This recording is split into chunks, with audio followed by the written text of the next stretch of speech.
Trinity institute of professional studies Dwarka के द्वारा ICSSR के सहयोग से ग्लोबल फ्लक्स 2050 विषय पर 14वां अंतर्राष्ट्रीय सम्मेलन टिप्सकॉन 2026 का सफल आयोजन CCRT ऑडिटोरियम नई दिल्ली में किया गया। कार्यक्रम के समापन सत्र में विशिष्ट अतिथियों की उपस्थिति रही और प्रोफेसर डॉक्टर आशुतोष अग्रवाल के संबोधन के साथ कार्यक्रम का समापन हुआ। अंत में सभी प्रतिभागियों को प्रमाण पत्र भी वितरित किए गए।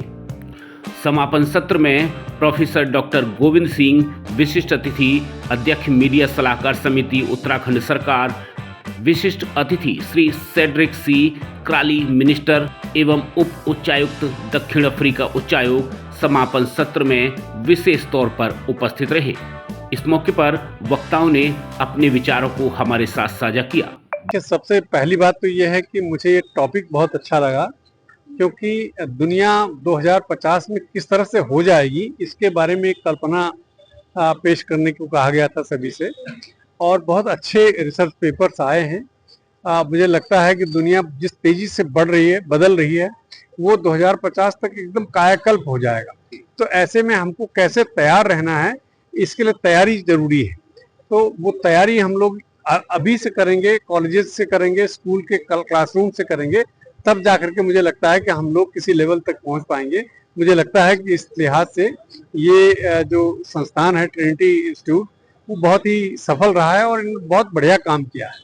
No, I think it's an important platform for students, young academicians to exchange views and to present papers on critical issues facing the global community today, from AI to law, the place of law in society, to management, and how AI and technology change all these important aspects of our lives.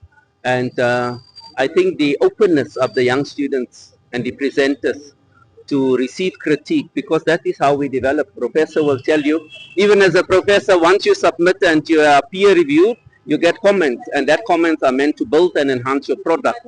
So I think from the feedback I've listened to during the presentation, students can really benefit from what they have received as feedback on the important topics that they have presented.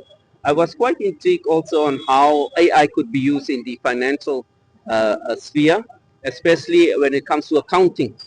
But as the person said, it is what you put into the system that determines the quality of what you get out. And I think the importance, the notion that one of the panelists indicated is that we must always ensure that AI is human-centric and that humans are at the center of what we deploy in terms of technology.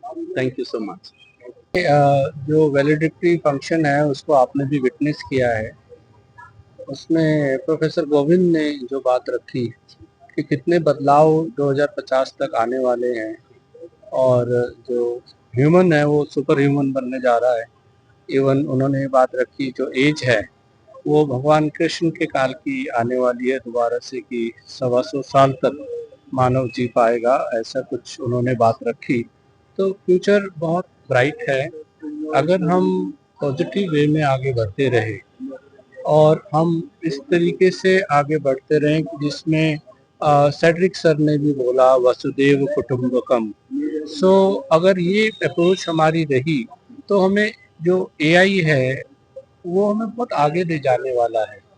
उसमें हम उस काल में वापस आ जाएंगे जिसकी हम कल्पना करते हैं राम राज्य में और कृष्ण भगवान के राज्य में। तो ये एक बात है जिसमें अगर पॉजिटिव वे में आगे बढ़ा जाए और पूरे विश्व को एक परिवार माना जाए, as Cedric sir has said that the whole world should be considered as one family and the United Nations should be given the importance to sort out, conflicts.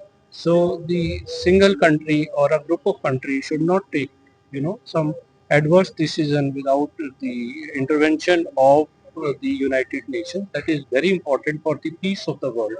So that is also very important. Whatever the Secretary Sir has said, we should, think on those terms, and the entire world should follow the United Nations, because the United Nations has meant for this purpose only, to sort out things and to take the world, to the bigger heights. इस पूरे कार्यक्रम का समापन इस महत्वपूर्ण संदेश के साथ हुआ कि बदलते वैश्विक परिदृश्य में तकनीक, मीडिया, अर्थव्यवस्था और कानून के बीच संतुलन स्थापित करना अत्यंत आवश्यक है। विशेषज्ञों ने इस बात पर जोर दिया कि भविष्य की चुनौतियों का सामना केवल नवाचार और तकनीकी विकास से ही नहीं, बल्कि मानव स्वतंत्रता, नैतिक मूल्यों और सामाजिक जिम्मेदारियों को केंद्र में रखकर किया जा सकता है। ब्रेकिंग न्यूज़ दिल्ली एनसीआर के लिए अनंत कौशिक की रिपोर्ट।